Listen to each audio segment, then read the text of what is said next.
Comment ne plus avoir mal au dos? Deuxième partie. C'est unanime, le mal de dos est de toute évidence le mal du siècle.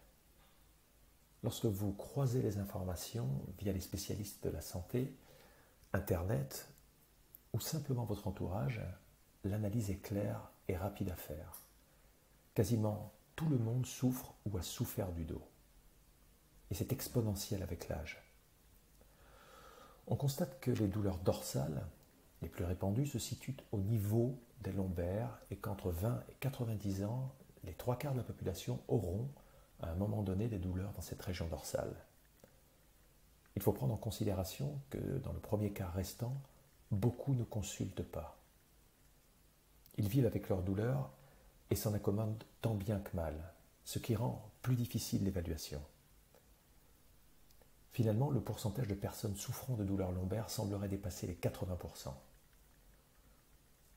D'après les études, 10% des lombalgies, et je ne parle que des lombalgies, évoluent vers un déconditionnement physique et psychologique. On parle là de conséquences sociales et professionnelles graves allant jusqu'à l'incapacité de travail temporaire ou définitive, et même jusqu'à la rupture avec le milieu affectif. Dans mon article précédent, la première partie de « Comment ne plus avoir mal au dos », j'évoquais les mauvaises postures qui engendraient les douleurs dorsales, mais la réciproque est tout aussi juste. Les douleurs dorsales engendrent les mauvaises postures.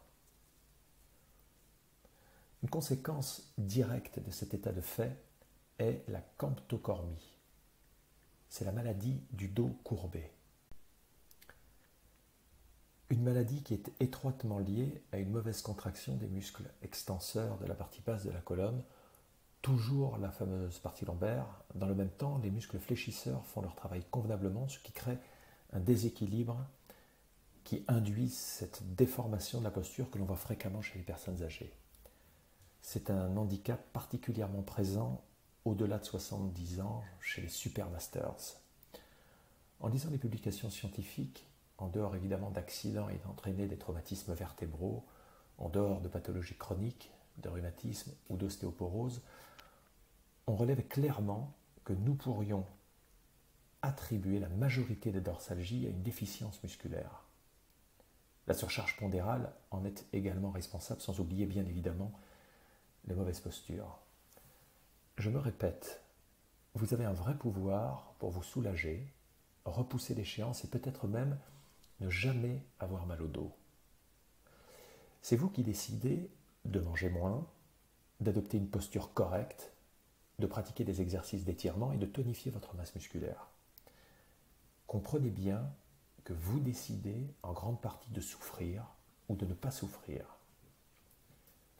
Chose promise, chose due, je vous offre 2 programmes à réaliser chez vous ou en salle de sport. Ils amélioreront votre tonicité musculaire dans le cadre de la prévention des dorsalgies, mais ils peuvent également améliorer votre état si vous êtes déjà en souffrance. Ces programmes sont évidemment à réaliser si vous n'avez aucune contre-indication formelle de votre médecin. Vous trouverez le lien pour télécharger vos programmes dans cet article. Je publierai un 3e article sur le sujet réservé spécialement aux étirements du dos. C'est un sujet suffisamment important pour lui consacrer un volet spécial. Ce que je vous explique vous semble logique? Prenez le temps de réfléchir avant d'agir.